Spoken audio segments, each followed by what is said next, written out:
Assalamualaikum warahmatullahi wabarakatuh. Salam sejahtera bagi kita semua. Shalom, Om Swastiastu, Namo Buddhaya. Bertemu dengan saya, Pupur, guru IPS, dan kita akan belajar IPS materi SMP. Hari ini kita akan belajar tentang materi IPS kelas 9, yaitu memanfaatkan persaingan sebagai peluang untuk meraih keunggulan ekonomi bangsa.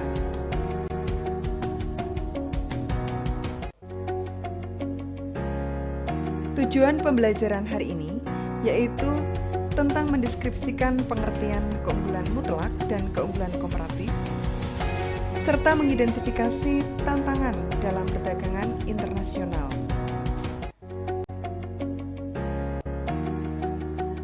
Pada materi sebelumnya, kita sudah mempelajari tentang perdagangan internasional dan faktor-faktor pendorongnya. Nah, faktor pendorong perdagangan internasional secara globalnya ada dua, yaitu keunggulan mutlak dari masing-masing negara dan keunggulan komparatif.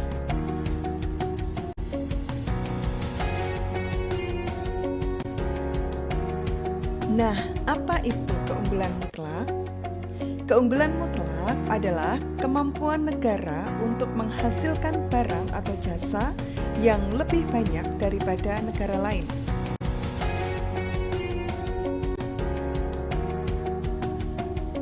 Teori perdagangan menurut Adam Smith yaitu perdagangan antar dua negara terhadap dua jenis barang akan terjadi jika masing-masing negara mempunyai kekuatan dalam memproduksi barang tertentu.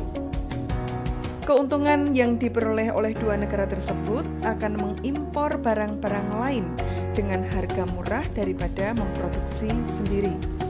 Dengan cara ini, negara-negara yang mempunyai keunggulan mutlak dan mengimpor barang yang mempunyai kerugian mutlak.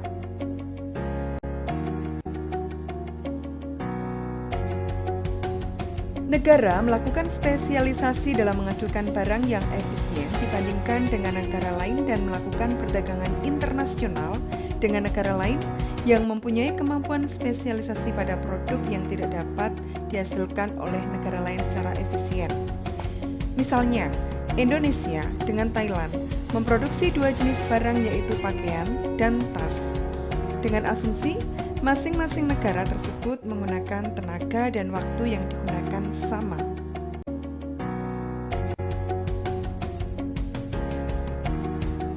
Ternyata Indonesia mampu menghasilkan barang pakaian lebih banyak, sedangkan Thailand menghasilkan tas lebih banyak. Indonesia memiliki keunggulan mutlak untuk menghasilkan pakaian, dan Thailand memiliki keunggulan mutlak untuk menghasilkan tas. Keunggulan mutlak terjadi apabila suatu negara dapat menghasilkan komoditas tertentu dengan lebih efisien dibandingkan dengan negara lain, seperti contoh pada dua negara tersebut. Teori perdagangan menurut David Ricardo, di mana perdagangan internasional terjadi apabila ada perbedaan keunggulan komparatif. Teori keunggulan komparatif ini melengkapi teori keunggulan mutlak yang sudah dijelaskan sebelumnya. Keunggulan komparatif adalah kemampuan negara untuk menghasilkan barang atau jasa dengan menggunakan sejumlah biaya yang lebih rendah dibandingkan dengan negara lain. Sebagai contoh, Indonesia mampu memproduksi kopi atau sawit secara murah, tetapi tidak mampu memproduksi timah seperti halnya Malaysia yang bisa memproduksi timah dengan murah. Ini artinya Indonesia memiliki keunggulan komparatif dalam memproduksi kopi atau sawit dan Malaysia memiliki keunggulan komparatif dalam memproduksi timah. Keuntungan-keunggulan komparatif yaitu dapat meningkatkan standar kehidupan dan pendapatannya jika negara tersebut melakukan spesialisasi produksi barang atau jasa yang memiliki produktivitas dan efisiensi tinggi. Berdasarkan penjelasan tentang keunggulan komparatif dan keunggulan mutlak, maka Indonesia tentu memiliki produk unggulan komoditas ekspor yang dapat dijadikan sumber penerimaan devisa bagi negara.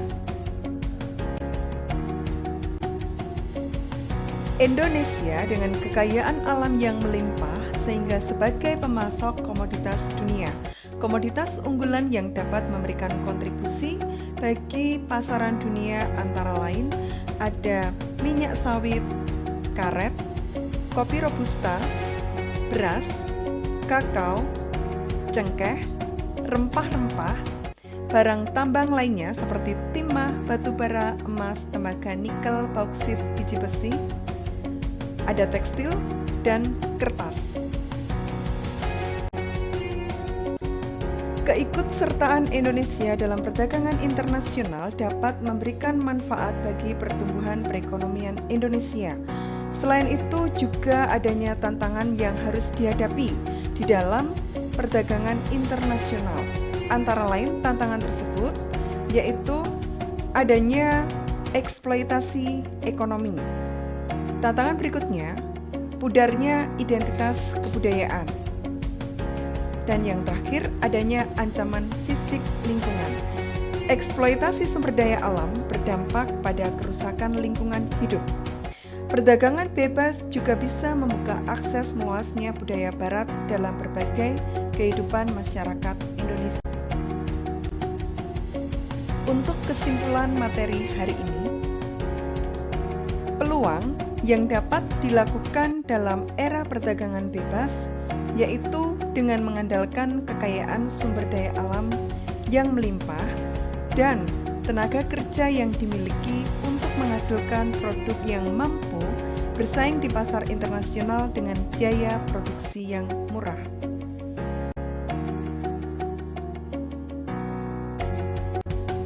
Terima kasih telah mengikuti pembelajaran hari ini. Materi selanjutnya tentang pengembangan pusat-pusat keunggulan ekonomi. Saya akhiri cukup sekian. Wassalamualaikum warahmatullahi wabarakatuh. Salam sejahtera bagi kita semua. Shalom, Om Swastiastu, Namo Buddhaya.